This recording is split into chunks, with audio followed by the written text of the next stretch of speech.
noite, meus queridos irmãos e irmãs. É com alegria que cumprimento a todos, através de mais essa oportunidade de podermos abrir a Palavra de Deus e hoje estudarmos, dando sequência ao Escatologia, versão 4. Hoje nós teremos a aula 18. Eu gostaria de convidá-los para uma palavra de oração. Arilson, por favor. Nosso grandioso Deus e soberano Pai do Universo, Amém. A Ti, Senhor, seja a honra, a glória e o louvor para todos sempre. Amém. Nós agradecemos o Senhor porque estamos em boas condições para aprender dos Teus preceitos e da Tua Palavra. Amém. Pedimos a presença do Seu Santo Espírito que ilumine o irmão Rafael e a nós também, para entendermos, Senhor, das maravilhas do Teu reino. Amém. Perdoa os nossos pecados, abençoe, Senhor, todos que estão assistindo e os que estão aqui também, Senhor, vendo esta aula. Amém. Em nome do Teu Filho Jesus Cristo. Amém. Amém, Senhor. Na aula passada, a aula 17, nós vimos que na descendência de Abraão surgiram 3 grandes movimentos religiosos: o judaísmo, o cristianismo e mais tarde, por volta de 600 e poucos anos da era cristã, o islamismo. Na antiguidade passada, religiões oficiais do paganismo, essa campanha ensinando inicialmente o monismo, fazendo a raça pura cair, como caiu os nossos primeiros pais, dentre outros seres, no céu e na terra. E o monismo, na realidade, acabou se transformando numa fábrica de politeísmo. Porque os reis que se achavam deuses mais tarde, os grandes soberanos da antiguidade, não só desejavam serem adorados, como adoravam a diversos deuses, conforme suas crenças. Então, tanto o monismo quanto o politeísmo, já existiam diversas religiões na antiguidade passada, antes do dilúvio, depois do dilúvio. Mas o interessante é que em todos esses movimentos religiosos, seja de trevas ou de luz, que existiu e existe na história da humanidade, Deus sempre esteve presente, convidando os membros dessas diversas religiões para fazer parte de um povo escolhido, selecionando-os como membros de uma raça especial, a raça eleita. Porque todos que vivem nesse planeta nascem como membros de uma raça caída. E ao se converterem de fato em espírito e em verdade, quando passam a servir a Deus em espírito e em verdade, passam a fazer parte de uma raça eleita. Não é o simples fato de se agregar à religião A, B ou C que o torna um membro de raça eleita, mas sim obedecer à verdade, servir ao Senhor em espírito e em verdade, respeitando a palavra de Deus, guardando os seus mandamentos, não como condição de salvação, mas por espírito de gratidão. Se me amardes, guardareis os meus mandamentos. Então, são princípios básicos da orientação da palavra de Deus, que nos ajuda a visualizar melhor os membros da raça eleita. Mas quem de fato identifica com precisão é o próprio Deus. Na aula de hoje, nós observaremos o cativeiro egípcio, parte 1. Conheceremos alguns gatilhos que precederam o cativeiro egípcio. Na realidade, Abraão gerou Isaac, Isaac gerou Jacó, Jacó teve 12 filhos, dos quais formaram as 12 tribos de Israel. Mas eu queria chamar a atenção numa curiosidade que vem marcando a história do pecado há anos: a alimentação.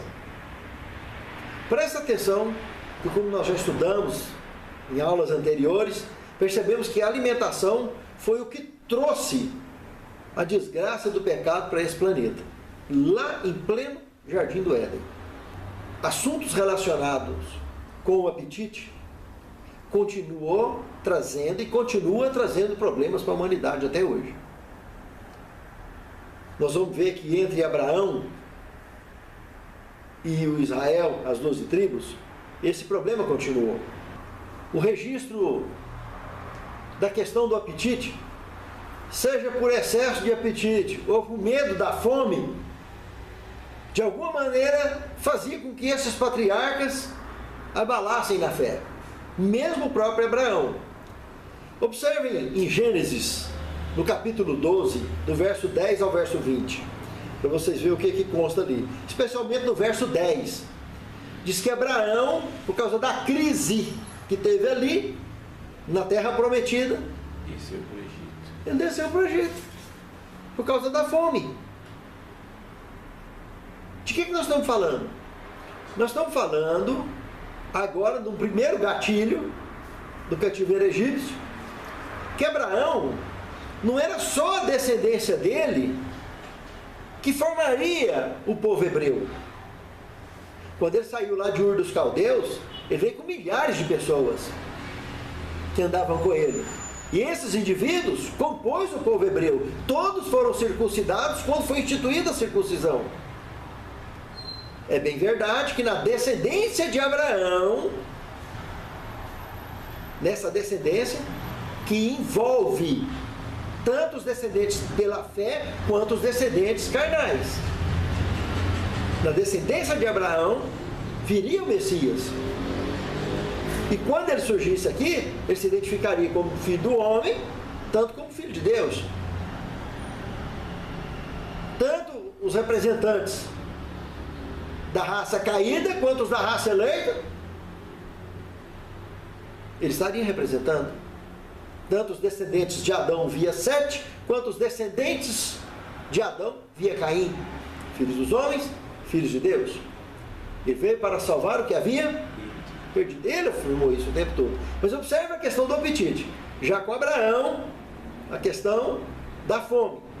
Ele estava lá em Betel, já tinha construído altar ali, assim que ele chegou, e ao invés de Betel, ele olhar para o céu, ele olhou para onde? Egito. Para o Egito. E desceu. E aí, evidentemente, aquelas pessoas que pertenciam ao povo de Abraão, que mais tarde ficou conhecido como hebreus, já começou a ficar gente lá para o Egito. Que quando iniciou o processo conhecido de cativeiro, que o egípcio começou a oficialmente de formar cativos lá na região para trabalhar para o enriquecimento do Egito, esses membros que já foi dizimando para ali, que nunca tinham passado por crises. Ur é uma cidade lá no sul da Mesopotâmia, que segundo escavações, lá tinha sistema de irrigações, tinha azulejos. Pensa, naquela época era uma cidade, uma civilização extremamente avançada comparada com as demais de sua época. Eles não conheciam crise. E agora, na hora que chega na terra prometida, começa a conhecer crise. Olha a ironia do destino. E nem todo mundo tinha a estrutura que Abraão tinha, apesar dos seus defeitos. E quem não tinha, ia ficando pela estrada. Não, aqui no Egito está mais tranquilo. Eu já vi que a situação ali Natal, da terra prometida, não é lá bem essas coisas, né? E pronto. Aí já foi dizimando. Mas Abraão prosseguiu pela fé, voltou, etc, continuou. Aí vem Isaac, né? E com Isaac acontece a mesma coisa. Quando chega com Isaac, nós temos Gênesis capítulo 26, verso 1, que mostra exatamente Isaac agora repetindo a história do pai, de Abraão. Boa noite, meu irmão. Boa noite. Tudo bom? Vamos entrar. Como eu disse, Gênesis capítulo 26, verso 1, mostra a história se repetindo com Isaac. Crise, fome ali de novo na terra prometida, e diz que ele desceu para Gerar. Não chegou aí no Egito. Mas onde é Gerar? Terra de Gaza, faixa de Gaza. Desceu para lá. Os filisteus que dominavam nessa região eram parceiros do Egito. Olha que coisa curiosa. Manda recado, traz, leve, traz. Foram o escudo guerrilheiro, ou a milícia egípcia, durante muitos anos. Os filisteus eram aliados dos egípcios. E Isaac desce exatamente para Gerar, que era então a conhecida região dos filisteus, ou faixa de Gaza. Então o problema repetindo. Viu lá? Segundo gatilho, apetite de novo, trazendo crise para os patriarcas. A sequência, Abraão estava vivo, o filho dele agora com esse problemão, aí depois agora nasce o Jacó com seus 12 filhos. O terceiro gatilho, a morte de Sara. Abraão vai e casa-se com Quetura, a terceira esposa de Abraão, terceiro casamento dele. E nessa Quetura, eu chamaria esse terceiro gatilho, inclusive, de um gatilho divino humano. Porque Deus já estava armando uma maneira de cercar lá na frente o problema que ia se deparar pelo livre-arbítrio dos patriarcas no cativeiro egípcio. E Deus cercar lá na frente, colocou lá no final do cativeiro, na descendência de Abraão com Quetura, nasceria Midian, um dos seus filhos, que formaria, evidentemente, a região conhecida por Midian, aonde ampararia quem? O libertador que fugiria do cativeiro egípcio, se prepararia lá, conversaria com Deus na sarça ardente. E quem que o ampararia lá? Jetro. Quem era Jetro? Quem seria o Jetro do futuro? Sacerdote do Deus Altíssimo. Sendo que nem o êxodo ainda tinha acontecido, não existia sacerdotes. O único registro de sacerdote que nós temos na Bíblia até então é de Melquisedeque, que é membro da raça pura. Até então, do Deus Altíssimo, nenhuma menção bíblica até entre Melquisedeque e Jetro. Jetro é a segunda menção. A terceira menção aconteceria durante o êxodo, na descendência dos levitas. Araão seria o primeiro irmão de Moisés. Moisés, inclusive, era um levita também, mas ocuparia a função de liderança política, de governo. E liderança religiosa seria ocupada por seu irmão. Mas nós estamos falando de anos depois, dentro do cativeiro egípcio. Então, olha Deus cercando lá na frente, preparando um povo descendente de Abraão, também lá em Midian, na Arábia Saudita. Veja que coisa interessante. E na Arábia Saudita, estava lá os ismaelitas, que já estavam formando a Arábia Saudita. E um cantinho ali, aparece outra bifurcação, outra raiz de Abraão, outra descendência de Abraão, através de Quetura. Dentre muitos outros que surgiram nessa descendência de Abraão com Quetura. Mas vocês perceberam aí, Deus trabalhando lá na frente para cercar o problema? Interessante a onisciência de Deus, né? Já calculou. Mexendo as peças do jogo da vida para o bem-estar daqueles que o temem e o servem. E assim conosco. Ele serve os nossos problemas quando a gente está no útero das mães. Porque ele conhece, ele é onisciente. Não quer dizer que está predestinado a acontecer as coisas. Não. Nós somos livres, todos nós somos livres de escolher os nossos caminhos. Só que Deus, através do perfil dos nossos pais, geneticamente ele já conhece as nossas tendências. Por isso lá em E ele chama, durante toda a nossa vida, nos guia, nos conduz. Mas ele, na sua onisciência, sabe exatamente aonde nós vamos dar cada passo da nossa vida. Lá em Salmo 139 diz, né, Davi diz: todos os meus dias foram escritos um a um, detalhadamente pelo Senhor. Quer dizer, por mais que a gente queira extraviar do caminho, ele sabe o que é melhor. Agora, isso não significa que exista predestinação. Não existe predestinação. Isso é coisa de Deus, da onisciência dele. Agora, existe diante de nós escolha. Você escolhe luz ou trevas? O suicida, ele suicida porque ele quer. Porque ele tem a oportunidade de deixar. Quem vai consumir droga, quem vai consumir bebida alcoólica, quem vai fazer qualquer coisa errada ou coisa certa, ele tem a opção de escolha. A escolha é nossa.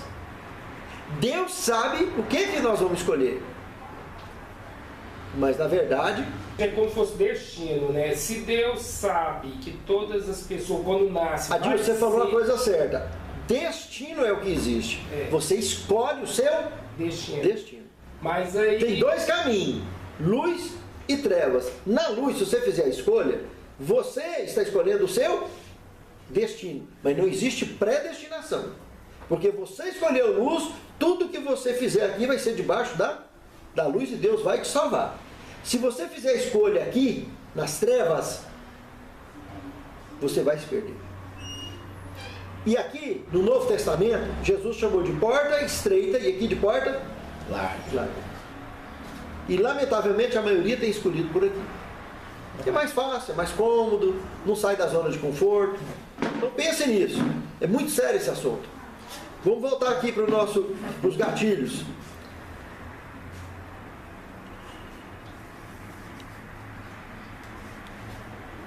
Então, vocês perceberam o que eu comentei agora há pouco, que Midian, que surgiria desse casamento, desse terceiro casamento de Abraão, já estava surgindo a solução aonde resolveria o problema do libertador que teria fugido do Egito, que fugiria do Egito daqui a muitos anos atrás, na frente. Olha o que nós estamos falando, não tinha nem começado o cativeiro egípcio, e Deus está aqui traçando providências lá na frente, centenas de anos lá na frente, para resolver um problema lá na frente, porque Ele é onisciente. Já estava tomando providência, armando Midian direitinho lá naquele cantinho, Jetro com a sua família, que cederia a filha para ser esposa de Moisés, e ali naquelas proximidades o próprio libertador conversaria e seria preparado pelo próprio Deus. Veja que interessante. O quarto gatilho é Jacó e seus 12 filhos, a descendência direta. Então veja que em todas essas crises que teve de fome, com Abraão, com Isaac, foi dizimando gente que não queria voltar para enfrentar dificuldade, não tiveram peito, não tiveram fé, e eram hebreus, porque todos tinham muitos e muitos funcionários que estavam procriando o tempo todo, crescendo, uma nação grande, circuncidada. A religião do judaísmo, empreendida por Abraão, mas não era linhagem direta, vamos dizer assim, de Abraão, mas eram hebreus, é povo de Deus, povo de Abraão, povo de Isaac, estava descendo. Então, isso é que eu estou apontando para vocês verem que coisa mais séria.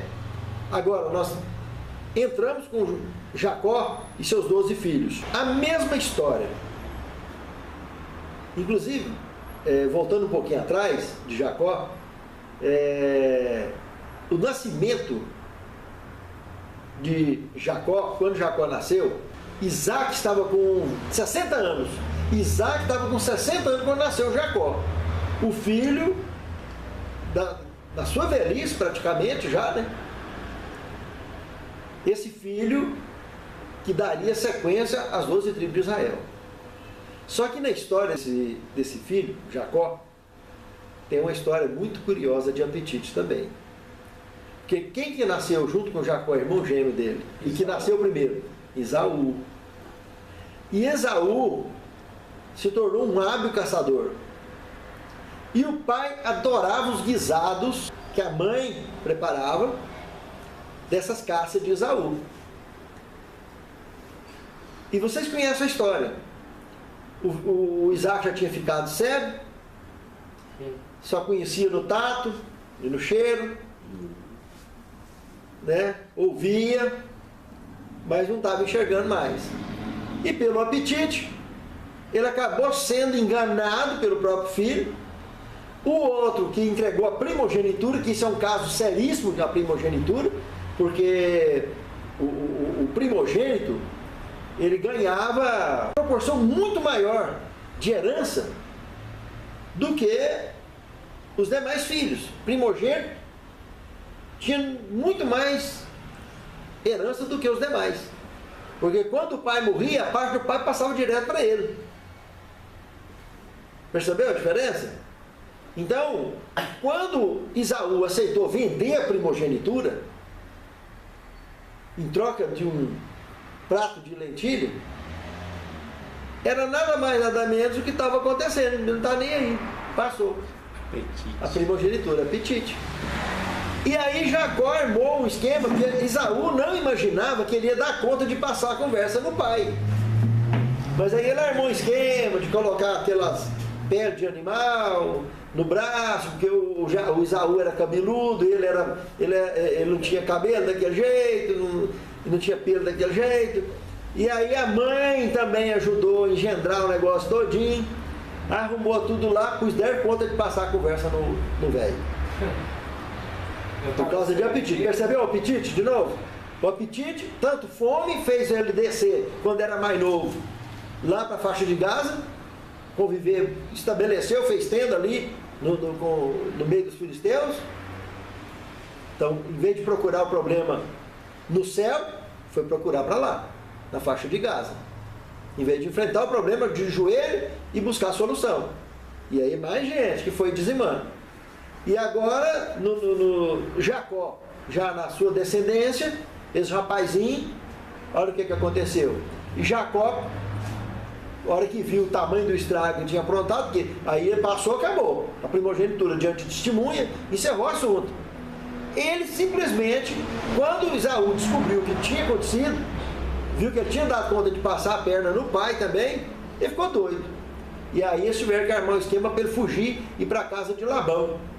Lá na Turquia, em Padã-Arã, em frente a Arã, lá na Mesopotâmia. Isso foi lá na Turquia. Ele viveu lá na Turquia e vocês conhecem a história. Ele chegou lá, foi trabalhar para Labão, Que era um ladrão. que é um nó cego.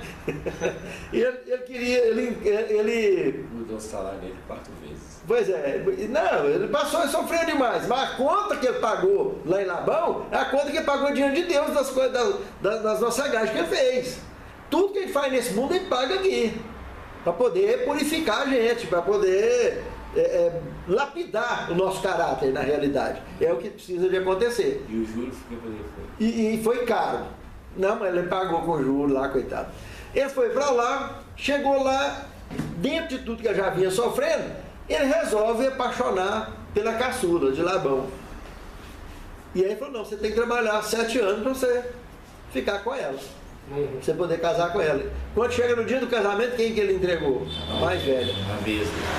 Entregou a mais velha. Aí ele ficou danado. Não, a outra é mais 7 anos que vai ter que trabalhar. Mas agora. você sabia que esse negócio existia até pouco tempo, aí, uns 100 anos atrás, já existia isso aí ainda? Ah, O pai botar a filha. não, os pais escolheram, até há pouco tempo. essa história Uma aí. pergunta aqui, Rafa. Sim. A questão da bênção e da primogenitura. Esaú vendeu, trocou, não deu valor. Aham. Mas Deus já havia dito que o menor dominaria o maior. Uhum. Só que aí, no caso, o ser humano, né, Raquel e Jacó, entraram na frente de Deus, correto? E Deus não poderia mudar a situação, tipo assim, porque ele já disse que ia ser assim. Olha, uma coisa é Deus conhecer o futuro. Outra coisa é o ser humano interferir nisso. Ou tentar interferir. Tentar dar ajudinha para Deus. Do tipo que foi dado com Agar. Vocês viram a dor de cabeça que foi aquilo? E até hoje, né? Não precisava estar daqui. Podia estar todo mundo junto. Na mesma descendência, o povo hebreu. E acabou virando o que virou. Judas, não foi profetizado no Antigo Testamento que um deles trairia? Um dos 12? Mas por que ele teve que fazer aquilo? Sim, mas O fato de Deus conhecer o futuro não significa que nós não podemos mudar. Nínive, por exemplo. Toda profecia é condicional. Nínive foi profetizado que em 40 dias Nínive será destruída. E Nínive foi destruída? Não foi. Naquela ocasião não foi. Foi mais de 200 anos depois. Mas a gente vê... Entende? Então, porque o homem pode. Por que Nínive não foi destruída? Porque eles se converteram. Se o mundo se convertesse hoje todinho, o mundo ia ser destruído? Não. O mundo será destruído porque só a raça eleita é que vai para o céu. E quem pertence à raça eleita? Quem quer deixar de fazer parte da raça caída. Ou seja, quer arrepender do pecado, quer ficar fora disso. Não quer se envolver com o pecado. Então não significa que quem está na raça eleita é santinho, não. É santo sim, porque pertence a Deus. Mas não porque deixou de fazer isso ou deixou de fazer aquilo. Eles enfrentam o problema. Tropeçam, caem, levanta. Faz parte do mortal isso. Mas ele não abre mão de servir a Deus em espírito e em verdade. Pedro estava afundando lá, porque ele não nadava, né? Ele soltou da mão de Cristo? Não soltou. Fica igual a capivara andando com o nariz de fora, mas não solta da mão de Cristo. Não quer apostatar, não quer abrir mão. O filho pródigo soltou a mão? Soltou. Foi parar no chiqueiro. Depois voltou. Então o importante é voltar. Tem uns que apostata segurando a mão de Cristo. Fica pelejando, afunda na lama e fica com o nariz de fora, andando o tempo todinho. Mas não quer soltar. Pedindo perdão todinho. Passa 40 anos pedindo perdão do mesmo pecado, porque não larga o pecado. Entendeu? E Deus perdoa. Agora, e Deus perdoa, está sempre disposto a perdoar. Mas uma hora, a porta da graça vai fechar. Essa hora, ou você fica do lado da luz, ou você fica do lado das trevas. O lado que você tomar, o seu destino foi traçado. Judas escolheu dele. Então, ficou claro o negócio da sua questão? Sim, mas outra questão também, assim, que dá-se entender que o inimigo também ele tem um certo conhecimento para colocar o dedo dele e atrapalhar. O tempo todo, Arilson, Satanás quis interferir, sempre tentou interferir nos assuntos de Deus. Isso antes de existir esse mundo. Toda a vida. E é por isso mesmo que ele está vivo até hoje. Ele e muitos de seus anjos, em cadeias de escuridão, aguardado para aquele grande dia. Ele está vivo, mas ele não tem corpo físico não, né? Tem, claro que tem. Claro, normal. Você acha que ele está... Não existe esse negócio de corpo espiritual. Isso é pura mentira que ele inventou. Só existe corpo físico. Agora, ele tem poder. É diferente, ele tem força para enganar as pessoas. Entendeu? Ele entende bem demais. Aparecer, desaparecer, entrar numa dimensão, sair na outra. Entendeu? Ele é o... Porque se você entra na sua dimensão, você vê ele fisicamente. Se ele vai para dentro, você não vê mais. Porque entende? Agora, permissão para isso... Né? Nós estamos na terceira dimensão. Não, nós não podemos falar se é primeira, se é segunda, se é terceira. Não, nós estamos em dimensão diferente desses indivíduos. E ele está em qual dimensão? Indiferente da nossa. Qualquer uma dimensão. Diferente da nossa. Por isso que nós não conseguimos ver. A nossa, então. Algumas pessoas na história da humanidade, alguns servos de Deus, tiveram o dom de ver na outra dimensão, na dimensão paralela, esses seres, perceber anjos, igual lá, Eliseu, ele estava lá, o exército sírio cercou, nós já comentamos sobre isso. Daniel, João, Paulo e muitos outros conseguiram entrar em dimensão diferente, e Ezequiel saiu na dimensão diferente, na dimensão dele, foi parar lá em Jerusalém, numa dimensão diferente. Ninguém viu ele. E ele estava vendo todo mundo escrevendo, e Deus falando com ele. Ninguém estava vendo Deus falando com ele. E relatando tudo que estava acontecendo. Então isso é bíblico, não tem como contestar isso. Aqueles espíritos que baixam a igreja, tem gente que fala que aquilo é Lúcifer, mas eu meio assim, esquece. Não, eu estou falando assim. O diabo e os seus anjos têm trabalhado para tudo quanto é lado, para incorporar gente para tudo quanto é lado. Entendeu? E a gente, quem anda com Deus, está com Deus, está na luz. Não tem espaço para Satanás perturbar, para os seus demônios perturbar. Agora, se não andar com Deus, deixar a porta aberta, aí deixou aberto. Se deixar aberto, o demônio, os seus demônios, mas você acha que vai entrar e vai fazer seres humanos, nós somos seres independentes. Você acha que qualquer espírito pode incorporar na gente nós temos anjos, não tem, que protege a gente? O endemoniamento é um assunto que nós vamos tratar mais à frente, mas vamos dar uma pincelada só. Endemoniamento, na realidade, é semelhante ao que acontece num computador. Você tem lá um computador, e aí cai na sua rede lá, cai um vírus. O vírus vai lá no seu HD, entra nos seus programas e faz uma maior. Pode, inclusive, um vírus bomba destruir o seu computador completamente. Você tem que trocar o HD. Entendeu? Então ele pode fazer pequenos estragos e grandes estragos. Entendeu? Tem vírus que entra, até surgir antivírus para ele, já foram prejuízos milionários. Então o demônio, vamos olhar uma forma de endemoniamento que todo mundo conhece, simples: a cachaça, a droga. O indivíduo normal não consegue fazer nada daquilo que ele faz quando ele está drogado ou quando ele está encachaçado.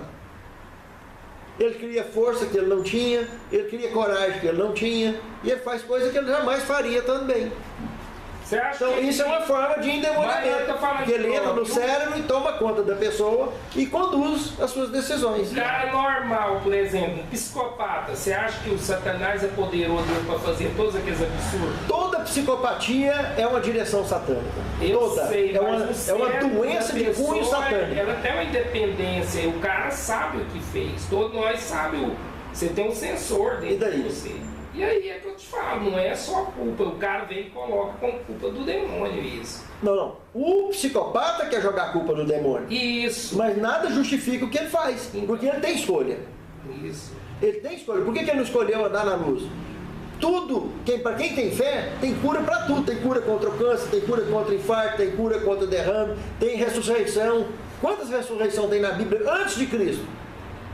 Quer dizer que só foi Cristo que ressuscitou? Não, Elias, Eliseu ressuscitou a gente. Inclusive a caveira de Eliseu estava lá no buraco. Quando eles jogaram um soldado em cima da caveira dele, da alçada dele, o soldado bateu lá dentro e pulou para cima. Mas os religiosos, então, eles não pregam isso. Está na Bíblia. Não, eles não pregam que teve ressurreição com o outro. Mas está na Bíblia. Pois é, mas está na Bíblia. Não tem, você entendeu? Então nós temos que usar a Bíblia toda. As religiões, essa formação religiosa que tem pelo mundo afora, é justamente isso que acontece. Cada um quer pregar a Bíblia do jeito que acha que está certo. Na realidade, a palavra de Deus, se fosse respeitada na sua íntegra, só existiria duas religiões na história da humanidade. Filhos da luz e filhos das trevas. Só. Filhos da luz e filhos das trevas. Que obedece e que não obedece. Pronto, acabou. Então, por isso que existe essa religião. Eles querem ensinar um pouquinho de verdade, um pouquinho de mentira. Um pouquinho de verdade, um pouquinho de mentira. E vai arrastando multidões. É isso que tem acontecido. Percebe? Tá? Eu queria comentar o seguinte: Satanás, todo mundo fala que a culpa é do diabo. Ele não é onisciente para perturbar todo mundo, não. Porque, do meu ponto de vista, é o seguinte: ele é arma estratégica e manda, vai fazer isso, vai fazer isso, vai fazer isso e tal. Ele fica ali tomando conta de um plano maior, não é verdade?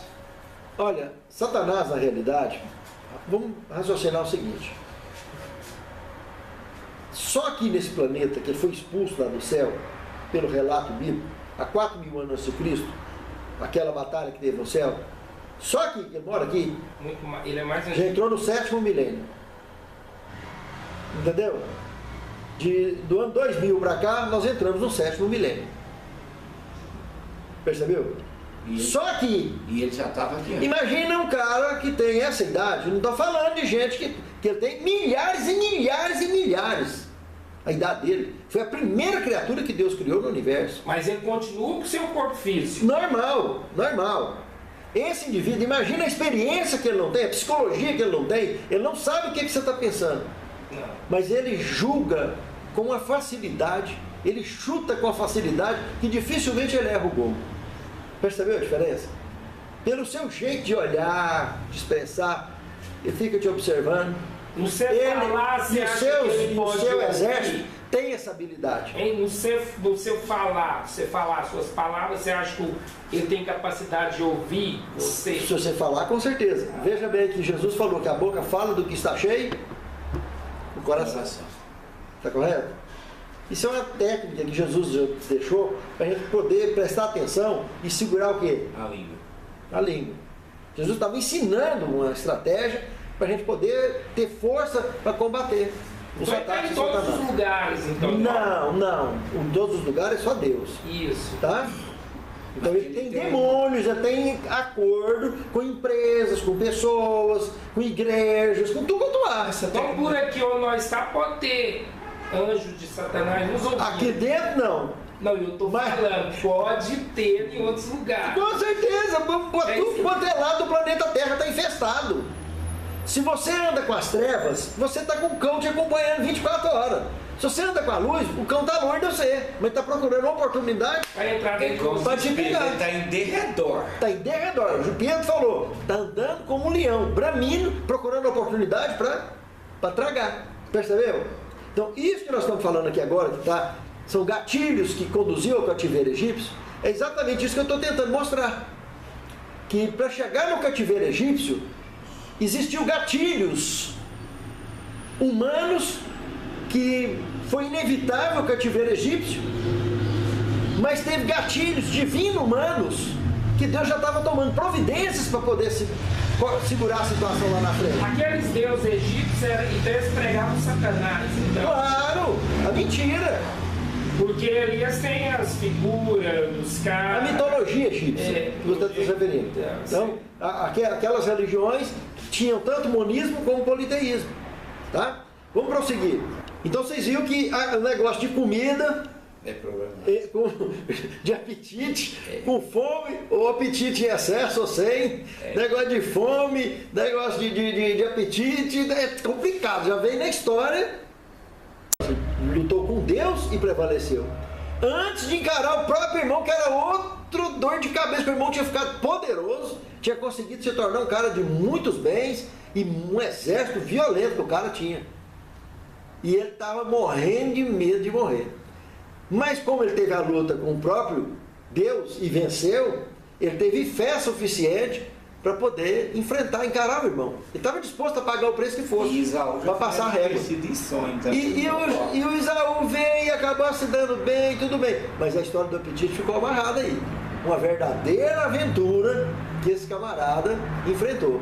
Todos eles, membros da família, por causa de apetite. O Isaú, o Isaac e todo mundo. Família toda, não escapou ninguém.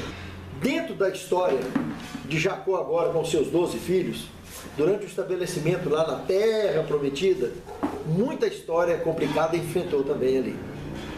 Veja que as coisas que a gente faz, as escolhas que a gente faz na vida, às vezes por anos marca a vida da gente. Nós vemos que ali, por exemplo, teve a história de Diná. Siquém era príncipe dos siquemitas, que Siquém acabou se tornando uma cidade, e esse Siquém era um príncipe, filho de Hamor. Esses indivíduos eram oriundos de tribos cananeias, vinda dos heveus. E eles tinham dominado Siquém, e ele era príncipe ali. O pai dele era um tal de Hamor, era o nome do pai dele. Só que esse indivíduo, esse Siquém, que era muito bem quisto na cidade, eram amigos dos hebreus, vizinhos ali, né, na Palestina. E ele bateu o olho na Diná e não aguentou. Cometeu um estupro. E aí a Diná vai e conta para a mãe, e o trem zangou feio. A mãe contou com o Jacó falou, não, aí antes de o trem estourar, o pai do rapaz veio para conversar, meu filho apaixonou pela sua filha, e etc, ele quer muito casar com ela, não sei o quê, tentando já jogar pano frio no negócio, e o Jacó não fez compromisso nenhum com o cara, deixou ele embora, porque ele queria esperar os filhos dele chegar para conversar. Aí a hora que chegam os filhos, que eles contam, os caras ficou muito bravos. E aí fizeram uma coisa para vingar a irmã, deixaram casar, realmente, mas na noite de núpcias dela, olha quem? Simeão e Levi. Levi, aquele que mais tarde ia dar origem aos levitas, da onde surgiriam os sacerdotes, lá no Êxodo. Da onde viria o libertador, Moisés, e Araão, seu irmão. Esse Levi, olha da onde que veio. E Simeão, esses dois, juntamente com Jacó, que os dois agiu sem consenso do pai nesse assunto. O único consenso foi o seguinte: não, tem uma maneira da gente conceder essa união familiar. Sim. Se vocês circuncidar todo mundo. Aí eles concordaram que eles não tinham outra saída. A hora que o exército, o cara todinho, os homens da cidade todinho passou pela circuncisão, imagina que o cara adulto passar pela circuncisão, aquela cirurgia sem anestesia, sem nada, tudo na raça. Terrível, hein? Num calor daquele, risco de infecção, tinha que ficar em repouso ali alguns dias. Na noite dessa circuncisão, na primeira noite, aí entra Levi e Simeão, pegou uma espada e saiu fazendo uma carnificina em Siquém. Acabou a raça do povo. Pôs fogo na cidade. Que piseiro, mas uma traição. Porque houve um juramento, houve um compromisso diante de Deus. E aí o pai ficou extremamente aborrecido com aquilo que aconteceu, porque foi a palavra dele que ficou dada. Então, é uma traição que custaria caro também. Daria história para frente. Coisa a ser retratada mais tarde. Foi um golpe abominável. Agora aqui aparece o quinto gatilho. José. Apetite de novo. Um sonho que José teve, de que ia acontecer? Fome. 7 anos de fartura e 7 anos de fome. Os irmãos implicaram de tal forma. José era quase o caçula, na época era o caçula, depois logo nasceu mais um antes de subir da família, que seria o Benjamim, mas José então era o penúltimo, era o 11º filho, e xodozinho. E os meninos não aguentavam de ódio dele, de inveja dele, porque realmente ele era muito inteligente, um administrador nato, reconhecido. E aí o camarada pega e vai lá na roça. Não vê ninguém. E não voltou para casa mais. O pai mandou ele ir lá saber se estava trabalhando direitinho, se estava fazendo tudo certinho. A hora que eles viram de longe, lá o dedo duro, já está vindo. Queridinho do papai. Pegaram ele, jogaram dentro de uma cisterna funda, sem água, seca. Os ismaelitas, olha quem, hein? Ismaelitas, parente, distante, vinham trazendo escravos para ir vender no Egito. Era aliado mesmo. Olha só, passando ali pela Palestina, já fazendo coleta de escravo. E levou mais um de escravo, que eles venderam, os irmãos venderam. Para não matar ele, venderam. E aí sujaram a túnica colorida que ele tinha ganhado do pai, de sangue de carneiro, fez mostrar para o pai que o leão pegou, estraçalhou ela e tal, vou mostrar que o leão tinha comido o menino, eles viram tudo. Aí o pai ficou apaixonado por muitos e muitos anos, quase pelo resto da vida.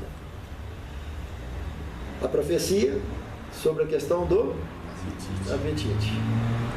Vocês viram que a coisa é complicada, era uma nova fome que viria, e aonde definitivamente a descendência de Abraão agora desceria para o Egito. Coisa gravíssima.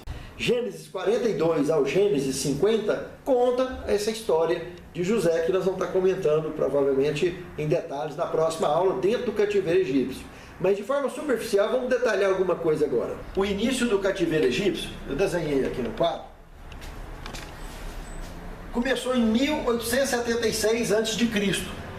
Quando o cativeiro egípcio começou, Abraão estava com 120 anos de idade e Isaac estava com 20 anos de idade. Quando foi em 1836, foi que nasceu Jacó. Já tinha 40 anos de cativeiro egípcio. Ou seja, lembra que eu falei para vocês que quem na realidade fez parte desse cativeiro foram aqueles que foram sendo dizimados na história de Abraão, de Isaac, Jacó, e não a descendência direta dele. E foram se posicionando lá dentro, já estavam por lá, e se tornando cativos. Agora, em 1720, foi que aconteceu a história de José. 1720 a.C.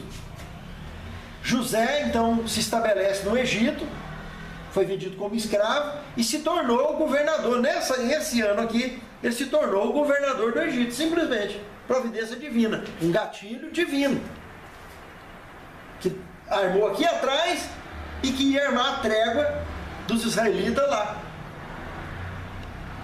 dentro do cativeiro egípcio. E essa trégua duraria exatamente 30 anos, até o ano de 1690. Foi nesse período aqui que a descendência direta de Abraão desceu para lá. Então, aqui dentro do cativeiro, inclusive, morreu Abraão, morreu Isaac, morreu Jacó, morreu Sem, inclusive, o filho de Noé, com mais de 600 anos aqui dentro. Esaú. No início do cativeiro egípcio. Esaú também. Todos morreram, entendeu? Então, Abraão morreu lá na terra dele. Mas durante o período que eu me referi aqui dentro é isso. Mas durante o período do cativeiro egípcio, que morreu esses indivíduos. Entendeu? Agora, Jacó com seus filhos já desceu. Isaac também morreu fora do cativeiro. Mas durante o período do cativeiro egípcio ele morreu. O próprio Sem, que vivia também lá na Palestina, morreu lá. Durante o período do cativeiro egípcio, mas não teve o cativeiro egípcio. Agora, Jacó, por volta de 1720, ou seja, depois de 150 anos de cativeiro, a descendência direta de Abraão, através de Jacó, desceu para o Egito. Já tinha 156 anos de cativeiro. Que os hebreus que conviviam então com Abraão, que conviviam com Isaac e com Jacó, que foram descendo na hora das crises e descendo, e se estabelecendo por lá. E acabaram se tornando escravos. E eles ainda passariam então mais 200 e tantos anos lá dentro, até o final do cativeiro egípcio. Moisés só nasceria no ano de 1526 a.C. E no ano de 1501 ele escreveria os 2 primeiros livros da Bíblia, o livro de Gênesis e o livro de Jó. O Pentateuco ele ia escrever durante o êxodo que ia acontecer aqui fora. E depois da aula que vem nós vamos conversar em mais detalhes sobre isso.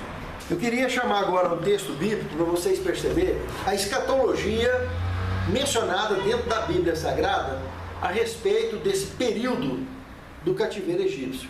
Se vocês observar Gênesis 15, verso 13, ali Abraão revela a profecia de que o seu povo, considerado seja pela fé, seja pela descendência, né? O povo de Deus passaria 400 anos no cativeiro egípcio, em Gênesis 15, verso 13. Mas quando nós vamos lá em Êxodo, no capítulo 12, verso 40, nós vimos Moisés registrar que os hebreus passaram 430 anos no cativeiro. Peraí, quem escreveu Gênesis? Moisés. Quem escreveu Êxodo? Moisés. Como que lá em Gênesis ele escreveu que eles passariam 400 anos, e lá em Êxodo agora ele escreve que foram 430 anos que eles ficaram lá? Os 30 não foi que ele ficou no deserto lá, não? Não tem nada a ver. Vamos matar essa charada. Tem outro livro, Gálatas, capítulo 3, versículo 16 ao 17. Paulo também registra que foram 430 anos o cativeiro egípcio. Então tá faltando um pedaço aí, não tá? Mas é só um pedaço que está faltando na Bíblia? Um monte. Quantos livros, mais ou menos? 22. 22. Que eu já dei a relação para vocês. Está citado dentro da Bíblia. Então, possivelmente, essa composição, essa explicação teológica e bíblica desses 30 anos, de forma direta, expressa e escrita, está nessas obras que foram perdidas, que parte tem coisa de Moisés, tem coisa de diversos profetas. Mas pela escatologia bíblica, no quebra-cabeça da palavra de Deus, dá para a gente montar isso com facilidade. Quer ver? Vamos lá. Os 400 anos foi de cativeiro. Cumpriu a palavra. Porque os 30 anos de José não foi cativeiro, foi trégua. Matou a charada? Os 30 anos de José, o povo de Deus foi bem tratado, foi tratado com dignidade. Não eram oprimidos como escravos. Eram pessoas que tinham liberdade, podiam construir casa, fazer tudo. Esse período não foi de sofrimento. Então, de cara, o que Abraão disse e viu, aconteceu. Agora, o tempo que eles passaram lá dentro foi 430. Porque Deus pegou e colocou esse período lá dentro. Agora vamos ver na escatologia que coisa mais interessante. Entre Malaquias e Mateus, a teologia é unânime em afirmar que houve exatamente 400 anos de silêncio profético em Israel.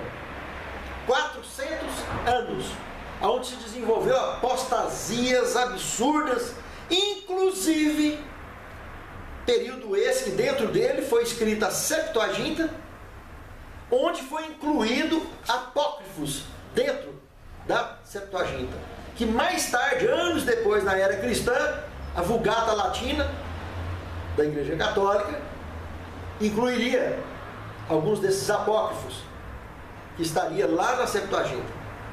Percebeu? O que eu estou falando aqui? 400 anos de escravidão pecaminosa, surge o próprio Deus entre nós, como o Filho de Deus, que é Deus, e conviveu conosco 30 anos como um membro mortal entre nós, sofrendo de tudo. E só aos 30 anos de idade é que ele deixou de ser uma pessoa comum no meio dos mortais, porque foi batizado e começou o ministério que durou 3 anos e meio. Presta atenção no que eu estou falando. Quando Jesus batizou, o primeiro anúncio que ele fez em Lucas 4, verso 18, ele confirma a profecia de Isaías 61:1, que ele veio libertar os cativos do pecado. Olha que fechamento. 400 anos de silêncio profético por causa da apostasia do povo de Deus.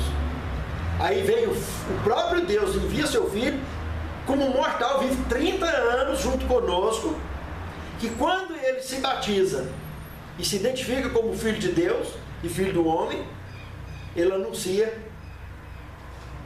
o fim do cativeiro do pecado para todo aquele que nele crê. Deus enviou seu filho ao mundo, deu seu filho unigênito, para que todo aquele que nele crê não, mas tenha a vida eterna. Então olha como que ficou bem representado com o cativeiro egípcio e os 30 anos da trégua de José. Houve então 30 anos da vida em relação de Deus convivendo conosco através de seu filho, como se fosse um de nós normal. E aos 30 anos ele anuncia o final do cativeiro do pecado. O cativeiro egípcio teve esse propósito de mostrar a representatividade de servidão, de 400 anos de silêncio, de Deus sem interferir em nada nas questões do povo de Deus. Aí vem Cristo com mais 30 anos convivendo entre nós como mortal e anuncia o final do cativeiro do pecado. Que Deus abençoe a mim e a você, meu querido irmão. Que essa lição fique marcada em nossas vidas e naquele grande dia nós possamos nos lembrar de que somente estando libertos do pecado é que poderemos entrar no céu. Amém. E é Cristo que nos garante isso. Se hoje, nesse momento, a decisão nossa for de ficar dispostos à luz, nós seremos vitoriosos e viveremos a vida eterna. Amém. Esse corpo nosso que é corruptível será revestido da incorruptibilidade, da imortalidade. Nós deixaremos de ser mortais para voltarmos a fazer parte da raça pura, membros de imortalidade, filhos e filhas do eterno Deus. Santo Deus, continue nos guiando, nos abençoando, nos separando e nos capacitando a cumprir com o teu chamado e com a tua vontade. Fortaleça-nos, conta-nos entre os seus. E capacita-nos, Senhor, enchendo-nos do teu poder e da tua luz, para que possamos atrair muitas almas aos teus pés. Amém, Senhor. É o que te suplicamos, agradecidos em nome de Jesus. Amém.